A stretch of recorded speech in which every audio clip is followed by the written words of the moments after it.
1941 খ্রিস্টাব্দের 5ই ও 6ই এপ্রিল কলিকাতা মুসলিম ইনস্টিটিউট হলে বঙ্গীয় মুসলমান সাহিত্য সমিতির রজত জুবিলি উৎসব অনুষ্ঠিত হয়।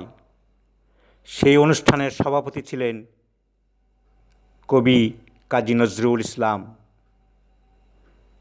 সেই অনুষ্ঠানে কবি সভাপতি হিসাবে যে বক্তৃতা দিয়েছিলেন তারই কিছু নির্বাচিত অংশ পড়ছি। উল্লেখ করা যেতে পারে, সুস্থ থাকা অবস্থায় কবির এটাই ছিল শেষ অভিভাষণ। এরপরেই কবি অসুস্থ হয়ে পড়েন। যদি আর বাঁশি না বাজে, আমি কবি বলে বলছি না, আমি আপনাদের ভালোবাসা পেয়েছিলাম, সেই অধিকারে বলছি, আমায় ক্ষমা করবেন, আমায় ভুলে যাবেন।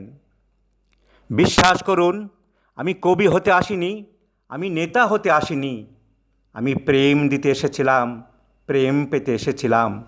সে প্রেম পেলাম না বলে আমি এই প্রেমহীন নীরস পৃথিবী থেকে নীরব অভিমানে চিরদিনের জন্য বিদায় নিলাম।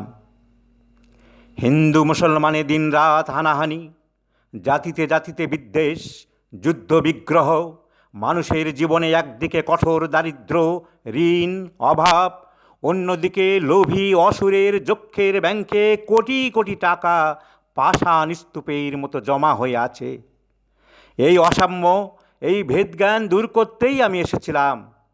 আমার কাব্যে, আমার সঙ্গীতে, কর্মজীবনে অভেদ সুন্দর সাম্যকে প্রতিষ্ঠিত করেছিলাম।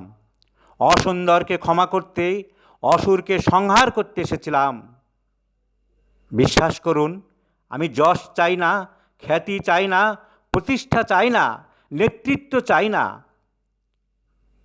তবু আপনারা যদি আপনাদের প্রেমের প্রবল টানে আমাকে আমার একাকিত্বের পরম শূন্য থেকে অসময়ে নামতে হয়, তাহলে সেদিন আমায় মনে করবেন না আমি সেই নজরুল অনেক দিন আগে মৃত্যুর খিড়কি দুয়ার দিয়ে পালিয়ে গেছে। সেদিন আমাকে কেবল মুসলমান বলে দেখবেন না। আমি যদি আসবো হিন্দু মুসলমানের সকল জাতির ঊর্ধ্বে, তাদের দাস হয়ে।